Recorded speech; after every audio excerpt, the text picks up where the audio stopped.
Yo, what is up, my friends? It is dhcvolt, and today we're going to be looking at my run through the challenge towers. Now, I went into this completely blind, and I did have a couple of deaths, but ones that ultimately didn't matter. It didn't eat enough into my energy count, and I did this before really tackling the class towers.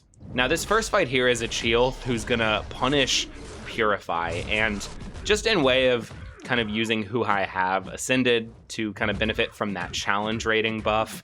I go in with Emma, who is Ascension 2, unfortunately. I wasn't really happy about that, but you get what you get, and she does just fine here. Now, I'm not actually using Emma that efficiently. Again, I'm not really an Emma player.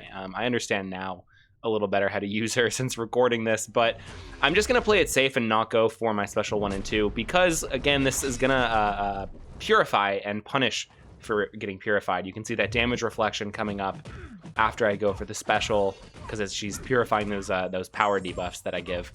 But ultimately, it's just not going to matter. Now here, I think, okay, I might be able to just gun it because, again, like coming out of this, the HP amount doesn't really matter. So we kind of have that benefit of, in the end, we can just play kind of whatever to make sure the match gets done and not worry about that champ again. So next up is this Hyperion, who, if you have Doctor Strange, this guy is going to be a pushover. I'm sure there's a lot of other champions that could work for it, just in the mind of Ascended. I'm sure that White Tiger would probably be pretty good here.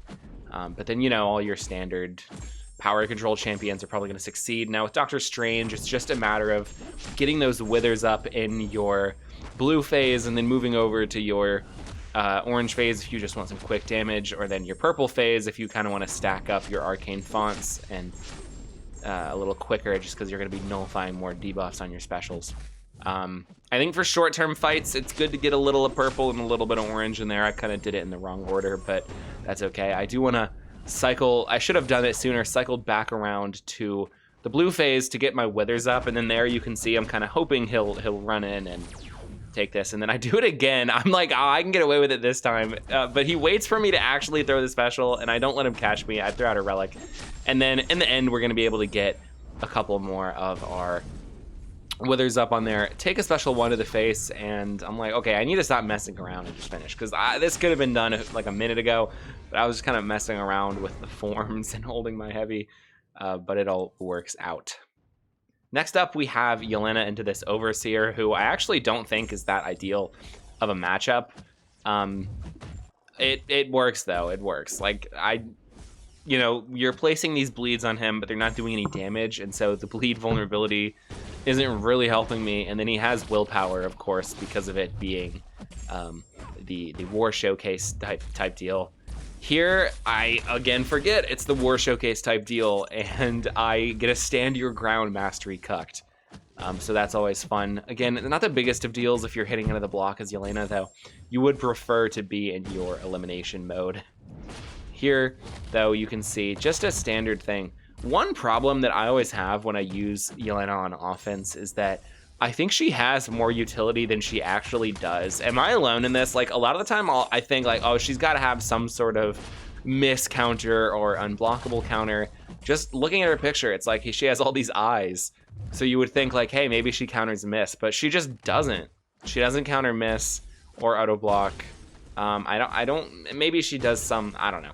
As far as I can tell, she doesn't seem to actually have that much going on for her offensively besides her damage and her kind of tankiness. Then next up we have this Frankencastle, who is a pretty easy matchup. I'm just gonna go in with my nice big girthy rank 5 gentle, who you know, to this day I'm still waiting to ascend. You know, they gave me 2 Emma Frosts. I have a Toad. You know, that's all nice and well, but I'm hoping to ascend this gentle here that I already have at rank 5 to give me a big beefy boy in the challenge rating now that these towers are out. But this Frank, not much going on. I mean, you have your standard crap when fighting Frankencastle. You know, you gotta care. Don't get hit by this big dynamite that he's gonna throw at you, but it's a pretty standard fight. I mean, this protection, I couldn't even tell you how it works. It's coming up and then it's going away, whatever. We get through just fine playing gentle standard. Next up, we're going to have this Punisher, who I've heard actually roadblocked a few people Now, this was my first match into this Punisher, and I can definitely see why, but Danny, people sleep on Danny Moonstar. Here, the AI, he kind of acted weird. Usually, like, I don't know why he backed up, and then I completely whiff my special too. But Danny kind of places herself far back enough to where it doesn't matter. So far, this isn't going great. Like, nothing has really happened. This is kind of the bad place of when you're using Danny, but you're gonna see, like, it's really, the thing that's nice about Danny is that every 10 hits in your combo, you're gonna have the chance to fix these things up. So here, he's now getting his bleeds through the block, which is definitely, like, you know, we want to avoid that. Here, I'm trying to get him to throw it out into my falter. He does it a little bit too late, but I'm actually able to land the dex. So it's no problem there. Same thing with this protection. I guess this is tower wide, but like you can see there, like it just, okay, it's there for my combo and then it goes away. I think maybe it has something to do with if you're near them or hitting them, but oh, you see there, obviously you want that challenge rating, you want that likelihood on getting the crit, but the nice thing about Danny is that she has so many hits in her special too, all of which can be crits. And even if they're not crits, you're getting a lot of nice damage from that reverb. But there, we landed the crit that we needed to finish off Punisher, and we move into Rhino. We're going to use Baron Zemo first. Now, Rhino was actually my first death. I don't remember who I used, but I used someone else, someone that was not equipped to deal with this Rhino. And I moved on over. Oh, I used Shield, you know, kind of overrating the grit.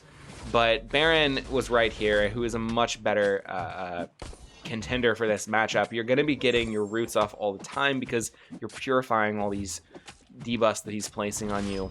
And then even though you are not, like, I'm missing out on so many of my bleeds, you can see, because of Rhino's innate ability accuracy reduction towards bleeds, but it just doesn't matter. And you're getting so many opportunities to place them that you're still kind of getting some down. But really, the main use of Zemo here is not the bleeds. It's just the control of the fight, to consistently have openings into Rhino, to not really have to worry about parrying him. All that sort of stuff is always going to be helpful when going into a beefy Rhino matchup. So Baron, just again and again with those on-demand purifies and roots, always really fun to play in these sorts of matchups. And then here, I almost pushed him to a special 3, thinking it was like the class towers where he wouldn't have it, but it came back to me. No, he definitely has that, so let me not. And I just barely don't give it to him. I keep throwing my special ones like too late and hitting them into his block. Don't really know what is up with that, but it's happening. Not really mattering though. I mean, we had taken some damage earlier, but we just willpowered it all back up. Thank you, Rhino. All right. Looking to the next fight, we're going to be doing some... oh, actually, no, that's the first block. So that's the first block, and we have these fun rewards. Now, that Tooth and Claw Crystal actually has a few rare champions in there, so definitely going to be fun to open on up at the end. But going into the next block, I guess it's called, the next block or the next floor or whatever, is going to be this one. And so for this Hulkbuster, I just, again, wanted to use kind of the Ascended options available to me. So I go in with my Ascension 2 first appearance Maestro, you know, not the Flex. Not like everybody has that now. But it's just so beautiful. This is going to be a long fight. I don't have too much to say about this one. It's just going to be a very standard, very boring. Like, this is what Maestro does, you know. Trying to avoid giving Hulkbuster those regens because Maestro doesn't have really any way to stop the healing with debuffs or anything. And like there you can see like, that's not ideal. And I just gave him like 10% of his HP. So definitely want to try and avoid that going forward. And maybe even not use our specials, though I can already tell you that's not what I do. I think I just try and space it a little better because I did it in a way to where Maestro was going to stay close to him. You, like, even with the root coming out, you know, there's kind of a way you can do it. But I think what I do here is go for a special 2, just because it lasts. It's only going to give him 1 regen instead of 2, which is, of course, much more manageable. He only got like 3% there.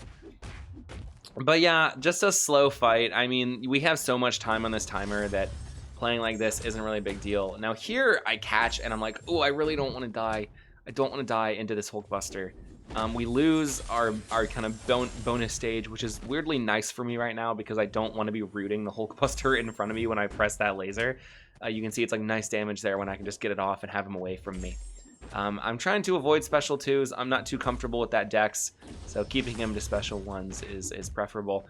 And then here we also want to watch out for his self-repair, so that's on my mind. Here, I'm pretty sure that was a fat finger. I can't see why I would have done that. And then here, kind of, I know he's going to get this regen. I'm not sure how much it's going to be. I fat finger the relic here. Like, there's no world where I don't want to parry there. My fingers are fat and my fingers are sweaty, and these are the things that happen sometimes. You got to deal with that. But it's ultimately not going to matter. We still have 2.5 minutes on the timer.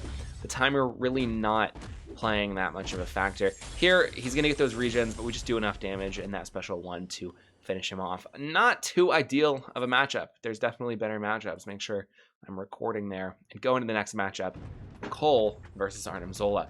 Now, this matchup is actually lower challenge rating, if I can recall. This is a rank 3 Cole going into this Zola, who I just was looking at the nodes, and even though it's annoying that he's got to purify our armor breaks, this is not weird enough of a Zola matchup to where Cole can't do it. The armor breaks are already quite short lasting. You already are kind of playing Cole to get these windows of damage, and so it's like, okay, I'll just activate my route, you know, when I pop the Fury, and it's like, that's fine, that's no big deal. And you're gonna see here, yeah, like this is just a pretty standard Arnim at the end of the day. These war fights are usually not too bad. Like, it's just a matter of the champion plus a few annoying nodes and then like masteries. But I always kind of enjoy these quests. They feel like a nice way to get some good rewards. Now here, I, just like a boss, decided to go for my special 3. Why? Who knows? I could have just let that heavy finish and, you know, came out of that nice. But we go ahead and throw our special 3, you know, for the culture. There, I catch the purified parry. It happens to the best of us. It happens to the best of us. Don't yell at me. Don't be mean to me. Cole, though, got him a nice little double heavy in the corner. Always satisfying to slam people down with some Cole.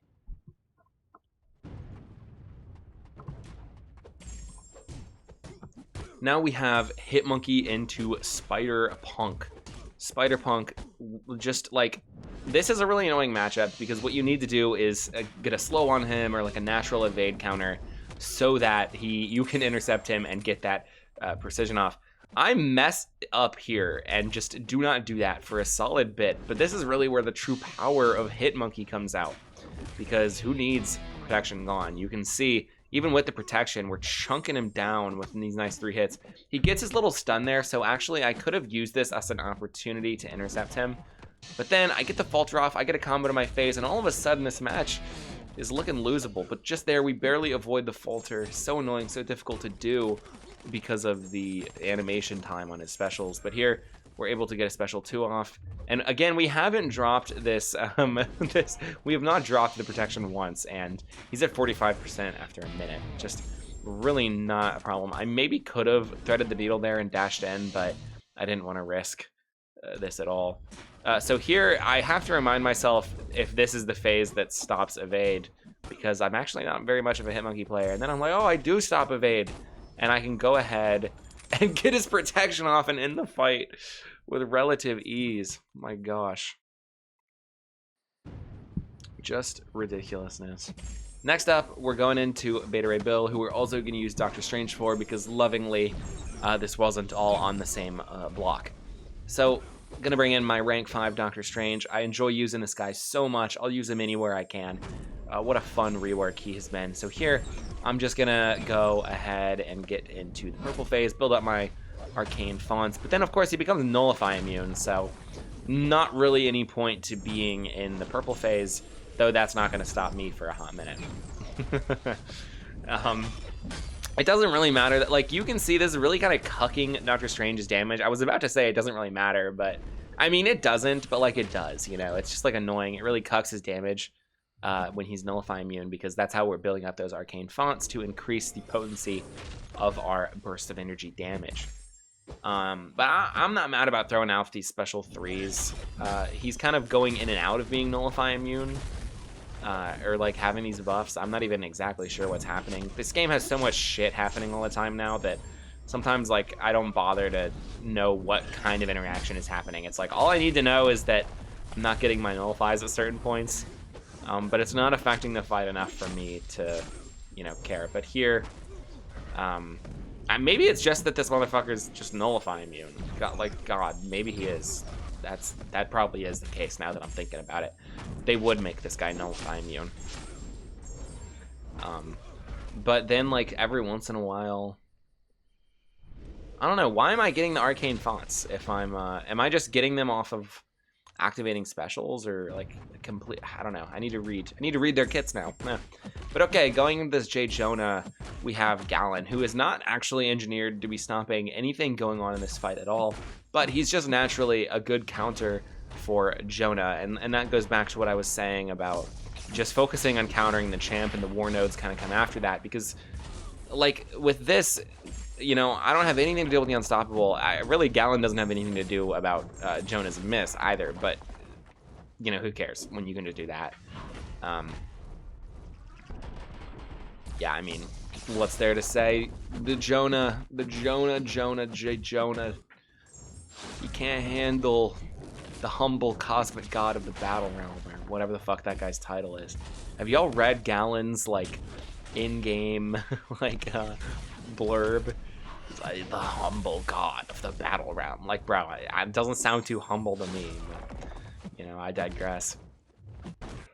I mean, dude, if I had Gallon's power, I probably wouldn't be humble either. I'm not humble right now, and I'm a chud, so that tells you everything you need to know about me. Boom. Get Jonah in the fucking bin, and off to the next fight we go. That one was a little dicey, not too clean. That's not the end of the world. Now, this is the last fight, this Hulkling, and I get to bring in my Ascended Destroyer. Oh my god. It's like they purposefully put this Hulkling here so that all of the people who pulled an Ascended Destroyer wouldn't have to feel too bad. This is the matchup that Destroyer was, like, built for. And even then, he's not, like, that good for it, but it is nice. Like, he just turns off the Indestructible. There's nothing you really need to worry about in regards to that, and you can just kind of play a standard game against Hulkling.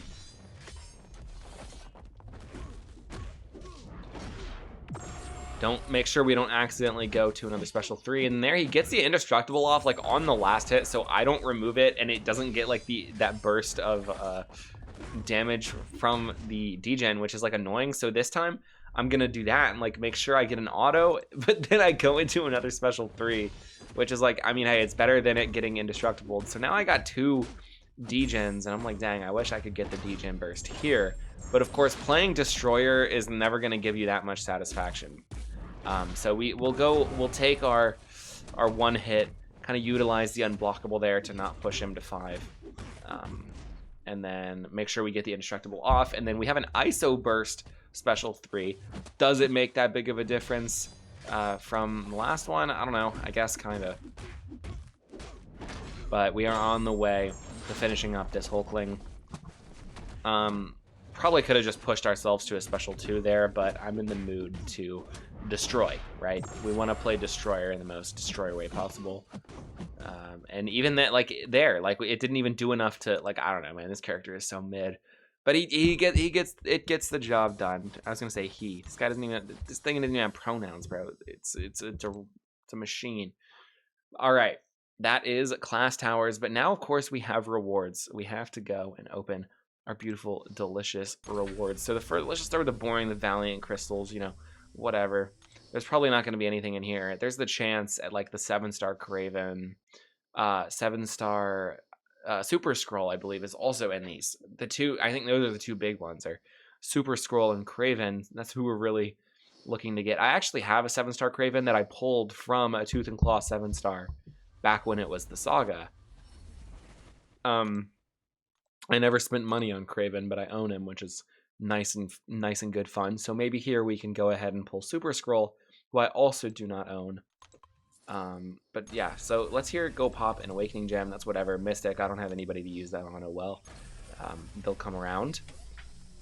These are the big ones. You can see down there, you've got normal Storm, which is nice. There he is, Super Scroll. Nightcrawler is not the end of the world because he is also, I believe, a Saga. He was from the first Saga from the X Magica. I have him, but you know, still cool. If you don't have him, I don't know that he's in the basics yet. I think he is on the way though, so not gonna be too special for too long. And then here, it's gonna be some more Sigs on Dr. Voodoo, which is in the end of the world. I have this guy at rank 3. I'm pretty disappointed by his buff, dude. I mean, like, I had so much fun using this guy back in the day. His buff, it feels very poop. So that sucks. But yeah, that's Dr. Voodoo. We do also have rank up gems that we were given and a bunch of Sig Stones. I'll throw those on to my beautiful rank 5 Doctor Strange, who isn't max Sig. You know, kind of get that closer to being done. Very nice. We'll keep those 2. That's for 6 stars, whatever. This is for a 7-star, and I'm looking at this. The funny thing is, since recording this, I have taken Craven to rank 3, but I decided not to do it with that. I do look at this, and I'm like, look, it's Caroline Athene. So I decide to give this. I just recently pulled her from the Titan and duped her. She evaded me in her Titan run until, like, the very end.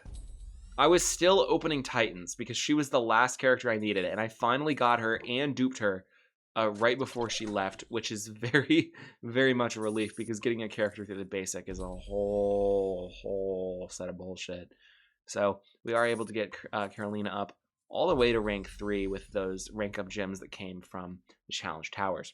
If you enjoyed watching, please make sure to subscribe and check out some of my other videos. Other than that, though, dhcvolt out.